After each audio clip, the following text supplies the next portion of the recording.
Welcome to Influencers and Thought Leaders, an Oration Speakers original series. For this series, we are talking to Mr. Matt Mason. Matt is an expert keynote speaker on artificial intelligence, disruptive technology, and culture.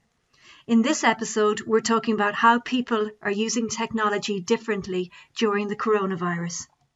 Hi, Matt. How are you? Good. Hey, how you doing, Rachel?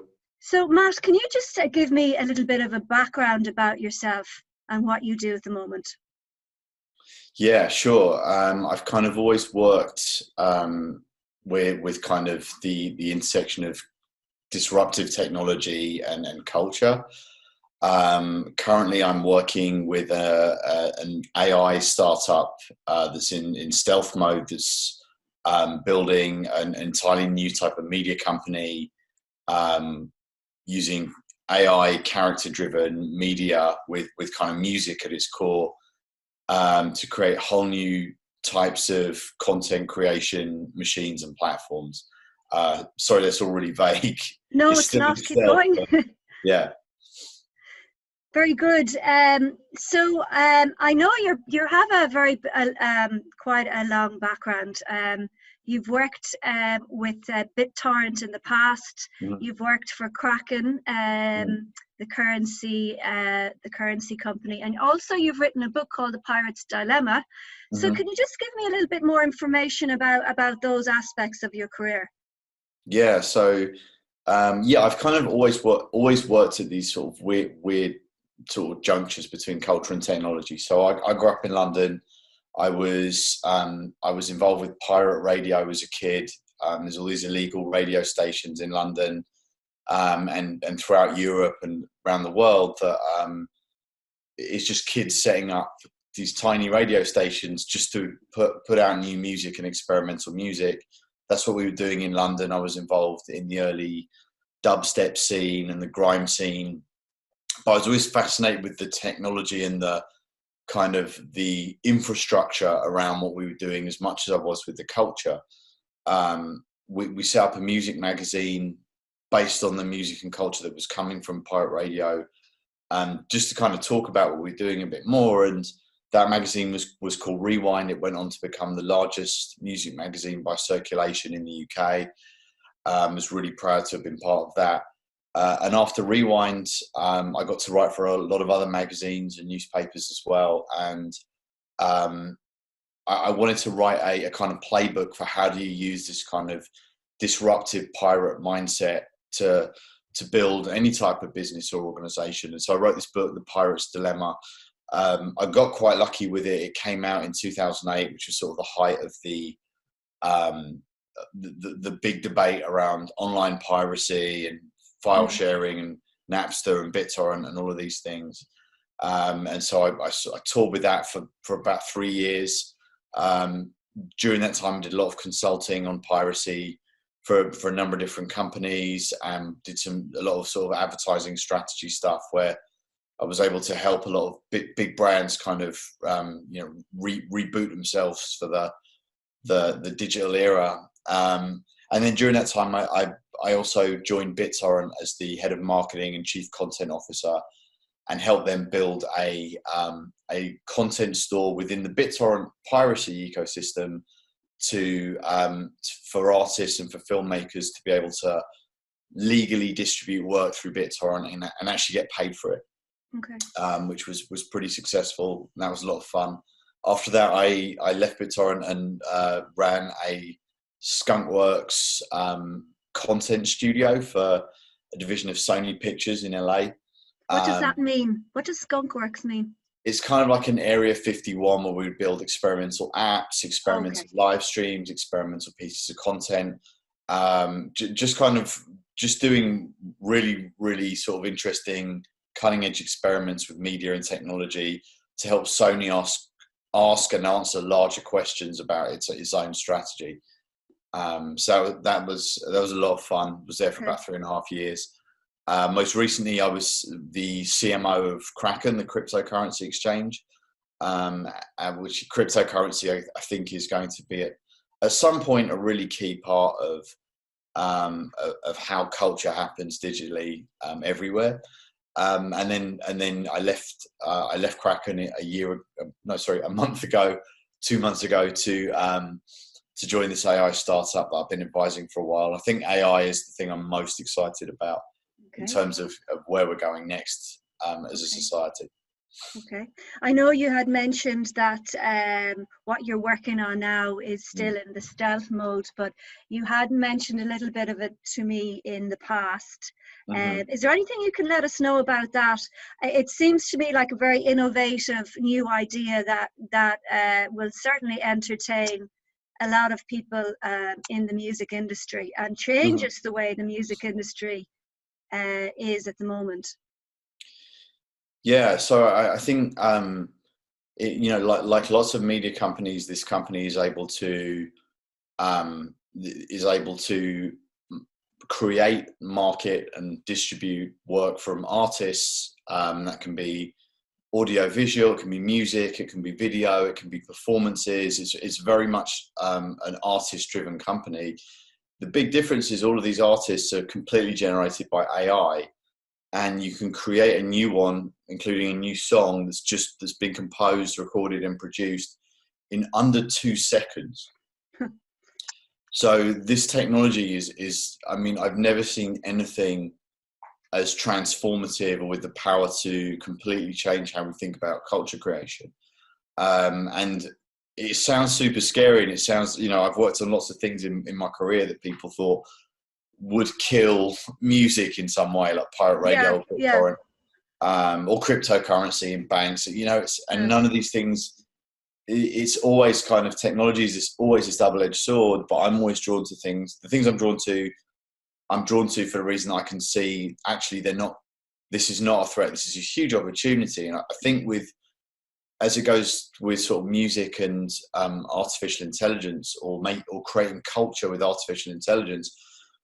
We've got, one of our big jobs as humans going into the next sort of 100 years is going to be figuring out how we learn to work with artificial intelligence, how we learn to work with machines, how we understand, what are the strengths, what does it mean to be human in that equation?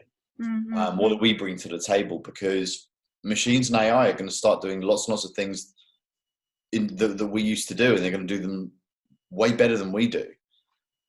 So how else do we add value? Like, what else can we do with the machines? But also, what else, if machines are doing all these other things, what else should we be doing? Where should we focus our attention? We're not going to run out of things to do. That's never been a problem for the human race. But I think music is always kind of a canary in the coal mine with technology, and learning to make music with AI and with machine learning at a sort of mass consumer scale, I think it's going to be a really interesting way for us to understand, how do we do this? Like, what is this relationship going to be like? Yeah. Culture seems to be a recurring theme that you mention, Matt, and I think you're right. It's like we have to learn, I suppose, moving forward, how to engage with AI and not think it's something we can't work with, that we still can work with it, that we can work together with that. So I guess I know that you had mentioned before, like, you're very excited about what you're working on now, and it is, I mean, you've worked on some interesting stuff. I say BitTorrent back then was the forefront. So now, with regards to the current situation we find ourselves in with the coronavirus, and it's getting more, I suppose, serious as days go by, how do you think the work that you do could help people right now? Is there any advice maybe you would have to give somebody, I don't know, with regards to AI or anything really that might help people? Yeah, I think one of the things that's been really encouraging for me with regards to my work in the past few weeks has been the way people are using technology differently because of coronavirus. It's not about new technology. It's about culture. It's just about people deciding to use that technology differently. So, 2 weeks ago, no artist or celebrity in their right mind would have thought about using Zoom to organise an event. Yeah, indeed. And here we are. There's all these people throwing these really cool parties online. And 2 weeks ago, they wouldn't have been cool because they were online. But now we're faced with this, with no choice, right? We can't leave our houses. So, all right, let's get on Instagram and someone's going to DJ and the comments is where it's at. That's culture that was already there. That was already, there's massive platforms like Twitch or YouTube or Mixer where gamers and other people have understand that watching something together and chatting with the creator in the comments is a really cool, really fun idea.